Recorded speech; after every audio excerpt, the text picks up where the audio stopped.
Hi, this is Adam Ballinger, and I have a really cool segment for you today. Today, this is a little bit about the rotations and twists and things like that we do on the yoga mat. Doing a lot of the twists really helps us get into a lot of advanced yoga poses, and in some ways, it can really help us promote different portions of spinal health and biomechanics. And if we include the appendages in it as well, some of these rotational biomechanics can also really help alleviate some of our stresses from daily life activities and maybe even create better and healthier movement patterns.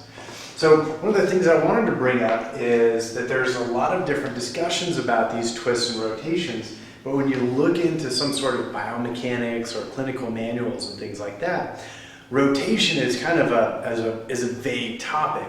When we move, if you were to watch somebody as they move, as their legs swing forward and back or their arms swing forward and back, there's a natural rotation that occurs with that. And if we were to change that rotation or exaggerate it or alter it, it would also affect where and how the portions of the spine curve too. So it's a pretty intense one. As compared to like flexion and extension, something that we might see in a muscle chain, or something like the loops that you might see in some styles of yoga, that's a fairly basic type of biomechanics compared to rotational biomechanics. What I wanted to get into though is give an idea for those of you out there who are nerds and junkies for this and rotational biomechanics. One of the things that you might enjoy looking up and doing some research in is the Sarape, and I say that as cool as I can. The Sarape. Sometimes you'll even see it under rotational Sarape. And I've also noted a couple different more recent articles on this. Some of the resources aren't even in English and stuff, but these two articles are fairly recent. Both of them have one of the first people is Santana and Brown, both of them. The 2015 article, which I can't remember if that's the one on training the Sarape or just the general one on the rotational Sarape. Also has McGill, one of my favorite spinal biomechanics people. The other one has Ferrigno in 2016. So two wonderful resources if you want to find some more information on these. Those are great articles, and they're kind of written really easy to read for the lay person. Now, if you were to go into the yoga area, you might hear of something like the spirals. When we do a yoga pose, and sometimes we'll talk about an expanding or contracting or an inner or outer spiral, and sometimes a person will use the word rotation. If you're into like some of the Thomas Meyer stuff, we have the spiral lines of the body. The spiral lines, as soon as they come up towards the trunk and core area of the body, they are a mimic of a classic concept, the Sarape. The anterior and posterior oblique system is also basically the exact same thing as the Sarape. Now, if we were to look at something like spirals, if you've done yoga with a style or a teacher or a system that's talked about spirals, a lot of times those are movements that are initiated, at least for the ones that move inwards, which would be the expanding or the inner spiral movement. We started at the periphery and we created a rotation along the appendage. And one of the things that can help us do is maybe change or alter the posture and the way the mechanics work when we get up towards the hip joints and the shoulder joints. And when we do that, that is a unique type of postural change compared to just flexion and extension. So if you were to take your shoulder and you pull it forward, just as a shoulder action, or you pull it back, that is a very different movement than if somebody takes your arm, like a judo move, and they rotate the arm. In that rotation, depending on the direction of the rotation and the position of the arm, the shoulder girdle will eventually follow that. So if I were to take my arm and rotate it one direction, either I'm going to tear my arm off, or the rotation going through the appendage will also begin to move the girdle, which is a very different shift in the alignment than just saying pull the shoulder backwards or forwards. If we take that rotation for that example I gave just a moment ago and we rotate it the opposite direction, that's a movement often controlled by our rotator cuffs, or at least the three outer rotator cuff muscles rather than that subscapularis rotator cuff muscle. So that rotation is something that's mimicked by a topic that we get into a lot in biomechanics, which are these rotator cuffs. In your hips, you have a similar set of rotation muscles, and these are muscles where the appendage comes into contact with this more oblique system where we get more to the middle part of the body. In Thomas Meyer's spiral lines, they go up and down through the leg appendages and through the torso. And so we see the same rotational biomechanics there, but the legs are included. In the legs, if you're looking straight on and forward, if I take my leg and I rotate it inward, usually what that will create is a rotation on the back side of the body where the hip and the sit bone are that spreads out. That's a very useful piece of mechanics if we have somebody who, say, has been standing with one leg turned out for quite a while, and the sit bone tends to traverse down and in. And although that's kind of like a little bit of a pain in the rear end, because your piriformis can get really tight from that, that's a biomechanics joke. But anyway, if that rotation persists a lot, not only can we lose some of our optimal function there, but because when the sit bone or the pelvis moves that direction, it's not devoid of a connection to the spine, or because it is connected to the spine through the sacrum, if we do that movement, it's also going to affect how the vertebrae in the low spine move. So there's an efficiency, there's a mechanical thing, there's a power thing, and then there's a secondary effect that it has on the vertebral column in the spine. So these rotational biomechanics, we see issues with them all the time. And understanding how they work is one of these topics where the Sarape is a great place to look at it. And one of the things that the Sarape kind of presents, if we were to look at a torso, and we'll just say that this is the front of the body, and here's the ribs. Part of the thing that the Sarape begins to describe is this relationship where around the rib cage, and this line would essentially be in the back, but we also have an anterior and a posterior one, where we see this cross connection from one side, which is, this would essentially be a shoulder area. We see this connection, this biomechanics connection from one corner of the torso that goes across the midline as it goes down or goes up, and it comes all the way across, crosses the midline, and goes into the other hip. And a lot of times that's right into that iliac crest of the other side. And yoga, a lot of times what we're doing is we're stretching these so that we can get into more advanced poses.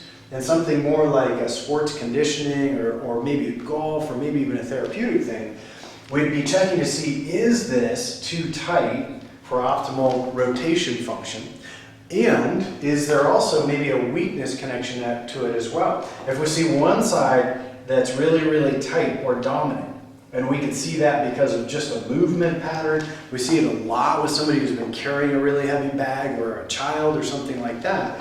Or we also see it with athletes who do swing sports or throw sports, and they have one side that's dominant. So as that continues to throw again and again and again, they'll strengthen that pattern. And what that'll do is eventually that will start to change the position of the vertebrae in the middle. Now these things can happen in all sorts of different ways. A lot of times if we have one side that's very strong and dominant, this connects, and this would be a line, again, that goes around the back, and maybe even includes some scapular and shoulder girdle biomechanics, because again, we were talking about spirals where the appendages are included in this. So this might have a scapular connection over here, and a scapular connection over here, and through the rhomboids would have a connection into the vertebrae in the middle. On the fascia biomechanics with this, and the spiral lines in Thomas Meyer's work, there's fantastic illustrations of this. But in those illustrations, most of the conversation comes in where we hold too much tension and how to release it, which sounds, even though that would mostly be through body work, that sounds a lot like the yoga style of soften it all, loosen it all up. Unfortunately, our biomechanics also depend on enough power and strength through there.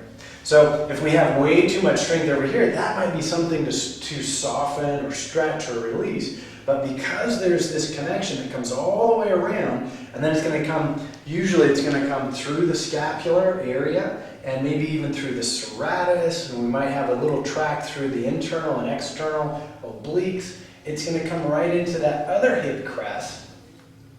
So on one side, what's really common is we might have a strength dominance, and that might promote a lack of mobility or a lack of flexibility. And on the other side, in a direct relationship to it, we might have a lack of strength or a too much mobility. So one of the things that's really cool about the Sarapes is the relationship kind of has, it looks like a ribbon. If I was going to do this in my body, I could maybe take a yoga strap or a scarf or something, and I could wrap one of these around from hip to hip. And I could just make a cross through the front and right about the armpit, wrap it around until it came through the shoulder blades.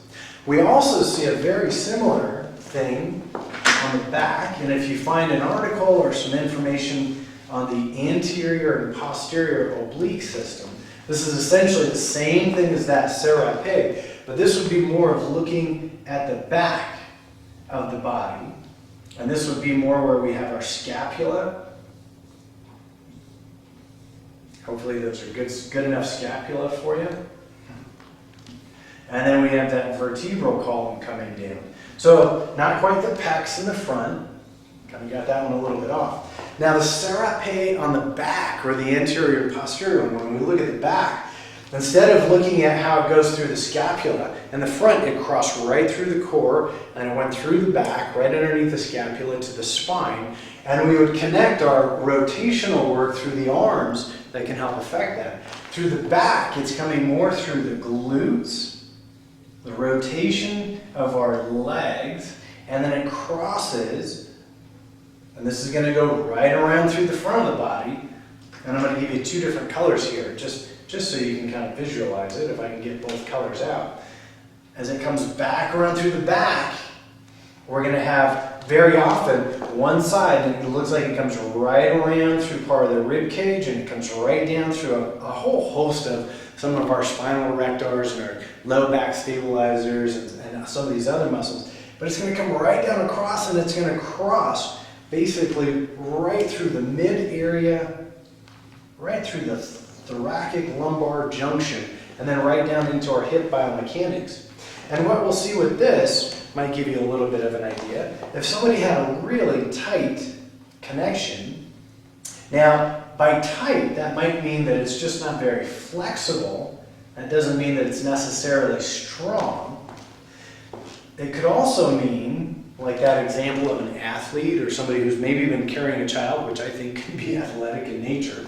But if a person has a really strong development in here, now that's a lot of muscular development and tightness. Or if somebody is just tight, which means they haven't necessarily developed a lot of muscle, but they still have a reduced amount of movement, range of motion, or ability to move through that direction. It's not a singular plane in this one.